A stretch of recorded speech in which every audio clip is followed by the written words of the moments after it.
उत्तर प्रदेश के सोनगढ़ नामक कस्बे की एक तंग गली में एक अजीब सी दुकान थी। लोग उसे रॉ शॉप कहते थे।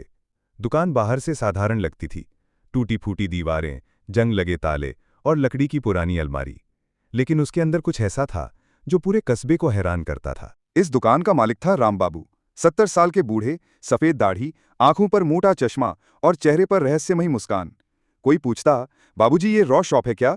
तो वो बस इतना कहते, यहाँ हर सपने का कच्चा माल मिलता है। पहले लोग मजाक उड़ाते थे। कस्बे में ये चर्चा फैल गई कि ये कोई जादुई जगह है।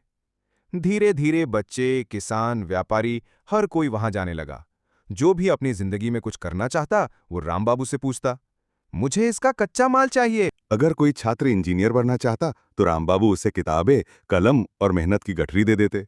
अगर कोई किसान अच्छी फसल चाहता तो उसे बीज, पानी और धैर्य का बोरा थमा देते।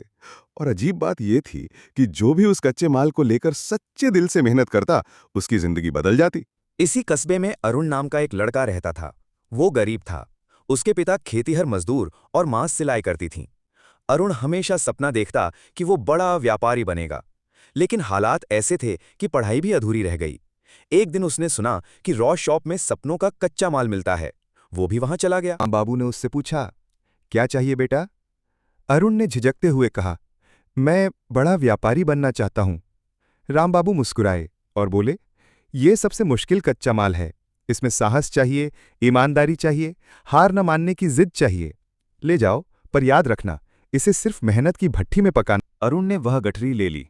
उसने कस्बे में एक छोटी सी दुकान खोली। शुरुआत में घाटा हुआ। लोग हंसते थे, ये लड़का नाकाम हो जाएगा। लेकिन अरुण हार नहीं माना। उसने दिन रात मेहनत की, लोगों का विश्वास जीता और धीरे धीरे उसका कारोबार बढ़ने लगा। किसान उससे सीधे अनाज बेचने लगे और शहर में उसका नाम होने लगा। कुछ सालों बाद अरुण सफल व्यापारी बन गया, लेकिन उसके मन में एक सवाल हमेशा रहा, ये दुकान है क्या? क्या सचमुच यहाँ जादू है? उसने राम बाबू से जाकर पूछा। राम बाबू ने हंसते हुए कहा, बेटा, असली रॉ शॉप किसी दुकान में नहीं होती। असली कच्चा माल तो हर इंसान के अंदर छुपा होता है। मेहनत, ईमानदारी और धैर्य। मैं तो बस लोगों को याद दिलाता हूं कि उन्हें अपने सपने पूरे करने के लिए किस तरह का कच्चा माल। अरुण समझ गया। उसने तय किया कि वो भी दूसरों की मदद करेगा। उसने कस्बे में एक युवा केंद्र खोला, जहां बच्चे पढ़ाई कर सकते थे, हुनर सीख सकते थे और अपने सपनों के कच्चे माल को पहचान सकते थे। राम बाबू बूढ़े हो चुके थे। उन्होंने अरुण से कहा, अब मेरी असली रॉ शॉप तुम चलाओ। और सचमुच अरुण ने उस विरासत को आगे बढ़ाया। धीरे धीरे कस्बे में ये बात फैल गई कि हर इंसान की जिंदगी एक इमारत है और उस इमारत को खड़ा करने के लिए कच्चा माल चाहिए, संघर्ष, मेहनत और धैर्य। राम बाबू की रॉ शॉप अब एक दुकान नहीं रही, बल्कि एक विचार बन गई, एक आंदोलन जो हर दिल में बस गया।